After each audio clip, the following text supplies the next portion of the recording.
اب وہ بیوی بول رہی ہے جو علم کے اندر ہے، دربار میں آئی اور آنے کے بعد اس نے ایک فصیح بڑی خطبہ دیا اور خطبہ شروع ہوا بسم اللہ الرحمن الرحیم. بھائی ظاہر ہے کہ مجھے پورا خطبہ تو نہیں سنانا، چند جملے عرض کرنے آپ کی خدمت میں. بسم اللہ الرحمن الرحیم. الحمد علی ما انعم والشکر علی ما الہم. حمد و شکر ہے اس اللہ کا، اس اللہ کی حمد ہے، اس اللہ کا شکر ہے کہ نعمت نبوت کے لیے اور نعمت وحی کے لیے ہمارے گھرانے کو منتخب کیا، کسی اور گھر کو منتخب نہیں کیا.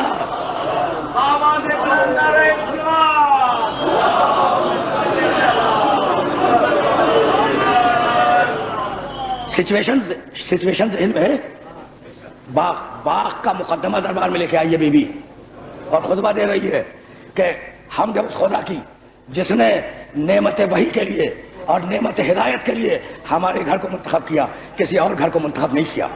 یہ کہہ کے پیغمبر کے فضائل بیان کیے. پیغمبر کے فضائل بیان کرنے کے بعد ہدایت کے شرائط بیان کیے. ہدایت کے شرائط بیان کرنے کے بعد دستور و قانون کی بنیادیں رکھی. دستور و قانون کی بنیادیں رکھنے کے بعد قرآن کے فضائل بیان کیے. قرآن کے فضائل بیان کرنے کے بعد جاہلیت کے حالات بیان کیے کہ تم ایسے تھے، تم ایسے تھے، تم ایسے تھے. میرے باپ نے آگے بدل دیا. تم اونٹنی کا پیشاب پینے والے، تم اونٹنی کی مینگنی کھانے والے، میرے باپ نے تمہیں انسان بنایا. اور کسی کی مجال نہ ہوئی یہ کہنے کی کہ بی بی تم یہ کیا کہہ رہی ہو.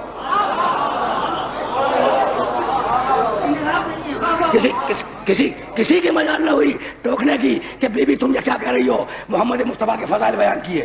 محمد مصطفیٰ کے فضائل بیان کرنے کے بعد ایک مرتبہ شہزادی نے جنگوں کے حالات بیان کیے اور علی کے فضائل بیان کیے.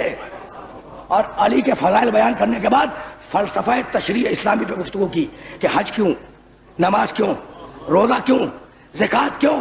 اور بیان کرنے کے بعد 7 آیتیں وراثت کی پڑھی. اب آواز دی، بھائی ٹھنڈے دل سے سنے. فجعل اللہ لکم الایمان تطہیرا لکم من الشرک. بی بی بول رہی ہے اور بھرا ہوا دربار ہے. بھائی میں آپ کی توجہات خصوصیت سے اس منزل پہ مبذول کرانا چاہ رہا ہوں. بی بی جب آئی ہے نا تو ام ایمن کے شانے پہ ہاتھ رکھ کے آئی ہے. ام ایمن کون ہے؟ کنیز. اچھا کس کی کنیز؟ رسول کی کنیز. رسول کے انتقال کے بعد وراثت میں شہزادی کو ملی ہے. اس جملے کو ذہن میں محفوظ رکھیے گا. ام ایمن رسول اسلام کی کنیز ہے. رسول اسلام کے انتقال کے بعد وراثت میں شہزادی کو منتقل ہوئی. تو ام ایمن کے کندھے پہ ہاتھ رکھ کے آئی اور خطبہ دیا فجعل اللہ لکم الایمان تطہیرا لکم من الشرک. اللہ نے ایمان کو تم پر اس لیے واجب کیا کہ تمہارے دلوں کو شرک سے طاہر کر دے. والصلاۃ تنزیہا لکم عن الکبر. اور نماز کو اس لیے واجب کیا کہ تمہارے دماغوں سے تکبر کی ہوا نکل جائے.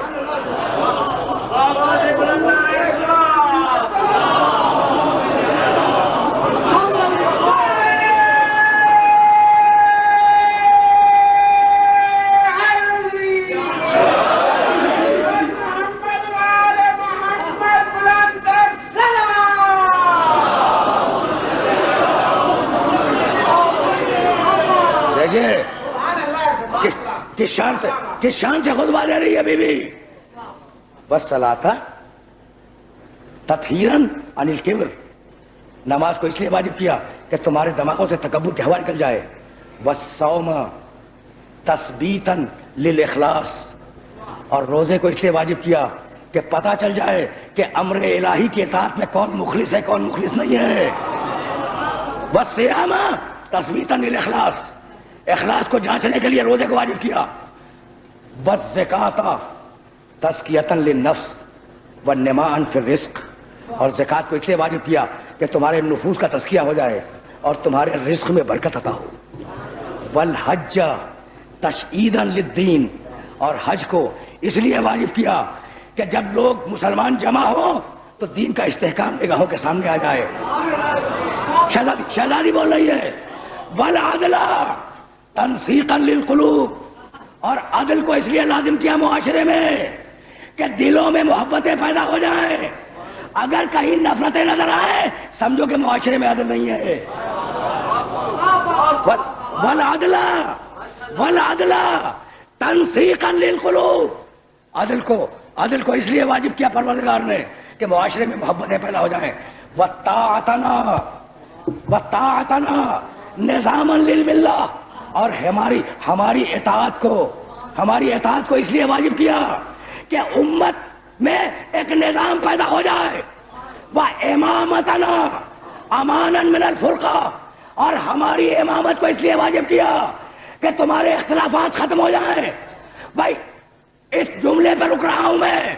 شہزادی بھرے دربار میں کہہ رہی ہے کہ اللہ نے ہماری امامت کو واجب کیا. بھرے دربار میں، بھائی دربار کی سچویشن ذہن میں ہے، صورتحال. بھرے دربار میں شہزادی کہہ رہی ہے کہ اللہ نے ہماری امامت کو واجب کیا، ہماری امامت کو واجب کیا. اور بھرے دربار میں کسی کی مجال یہ نہ ہوئی کہ شہزادی کو ٹوک کے کہتا کہ بی بی امام تو ہم بنا چکے.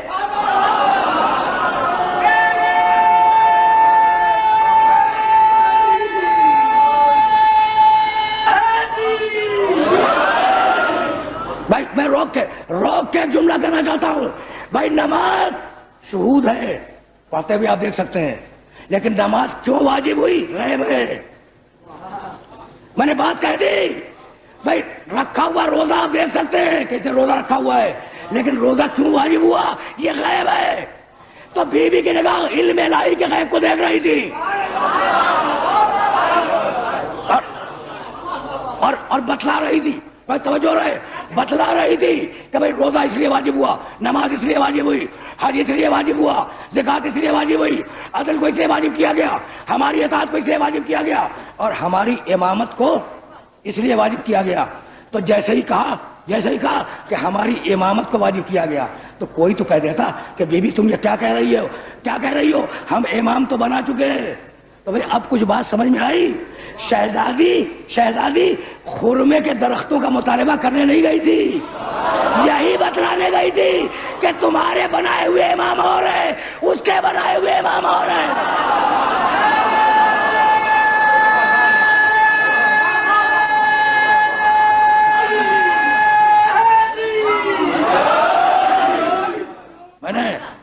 میں نے اپنے مطلب سننے والوں کو بہت زحمت دی، لیکن بات کو آگے لے جانا ہے. تشریح اسلامی کے فلسفے پہ گفتگو کی، کر دی نا گفتگو. نماز یوں واجب ہوئی، روزہ یوں واجب ہوا. اور جب سب کہہ چکی تو ایک مرتبہ، بھائی توجہ رہے، ایک مرتبہ 7 آیتیں پڑھی وراثت کی جو قرآن میں ہے. للذکر مثل حظ الانثیین یرثنی و یرث من آل یعقوب. آیتوں پہ آیتیں پڑھ رہی ہیں، اور جب 7 آیتیں پڑھ لی وراثت کی تو حاکم کو مخاطب کر کے کہا کہ بھائی یہ کون سا فلسفہ ہے؟ اترث اباک ولا ارث ابی. تجھے تیرے باپ کی وراثت مل جائے، مجھے میرے باپ کی وراثت نہ ملے.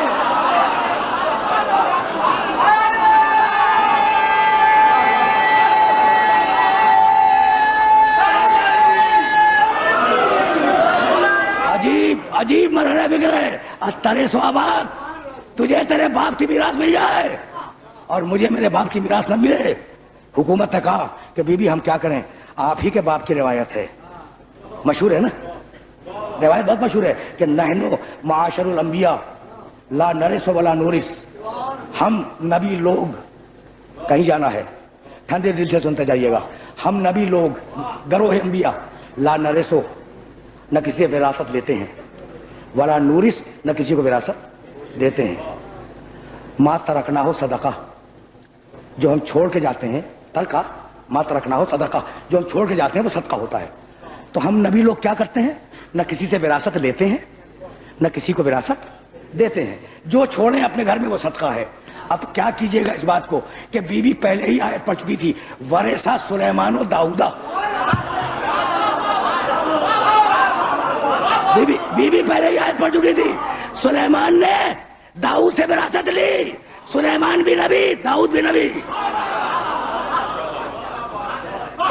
تو خرمے کے درختوں کا مطالبہ کرنے نہیں گئی تھی، پوچھنے گئی تھی کہ پورے قرآن پہ اعتماد ہے یا آدھے قرآن پہ اعتماد ہے.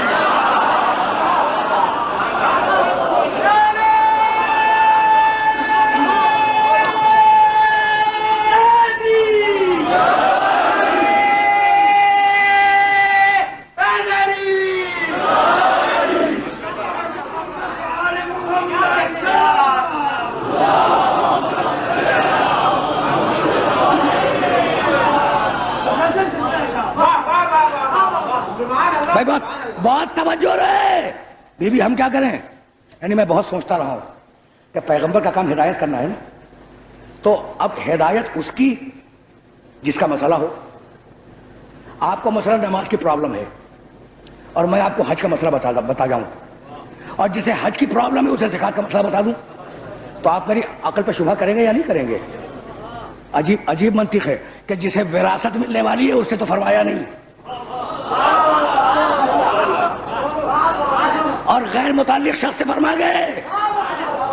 یعنی ہے نا قابل غور بات، لیکن مان لو کہا کہ نحن معاشر الانبیاء لا نرث ولا نورث، ہم نبی لوگ نہ کسی کی وراثت لیتے ہیں نہ کسی کو وراثت دیتے ہیں. ما ترکنا صدقہ، کہ بیوی یہ تو آپ کے باپ نے کہا تھا، لیکن پھر بھی اگر آپ کوئی گواہ لائی ہیں تو پیش کریں. اگر آپ کوئی گواہ، میں پورا واقعہ بھی بیان نہیں کر رہا ہوں، بہت تفصیلی ہے واقعہ، اگر آپ کوئی گواہ لائی ہیں تو اسے پیش کریں. تو کندھے پہ ہاتھ کرنا ام ایمن کے، ام ایمن کو ذرا سا آگے کر دیا، کہا یہی تیری گواہی کے لیے کافی ہے.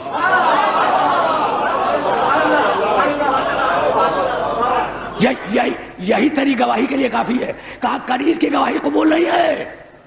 بھائی توجہ رہے، کہا کنیز کی گواہی قبول نہیں ہے. کہا میں بحیثیت کنیز کے پیش بھی نہیں کر رہی ہوں. بھائی یہ کنیز ہے رسول کی اور وراثت میں مجھ تک آئی ہے، تو اگر وہ روایت صحیح ہوتی تو ام ایمن میرے گھر میں نہ ہوتی.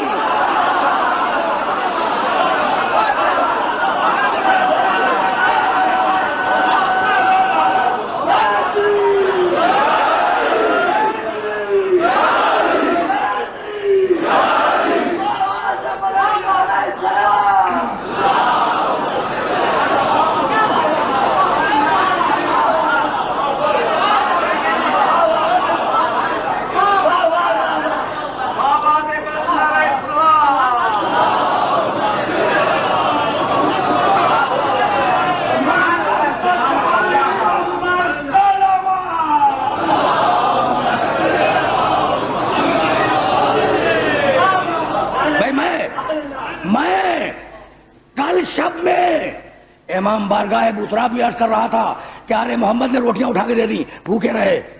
تو جنہوں نے لی تھی روٹیاں کوئی ان پہ تنقید کرتا ہے؟ نہیں کرتا نا، اس لیے کہ اپنی مرضی سے دے دی تھی. لیکن وہی روٹیاں اگر وہ چھین لیتے تو آج وہ تنقید کا نشانہ بنتے یا نہیں بنتے؟ تو بھائی یہی تو کہتا ہوں کہ بھائی مانگ لیتے فدق تو بہتر تھا.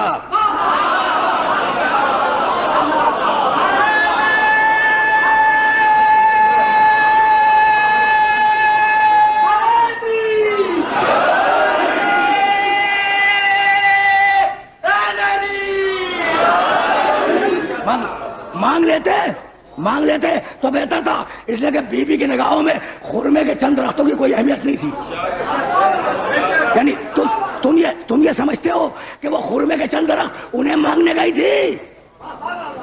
بھائی جس کے محل میں جنت ہو،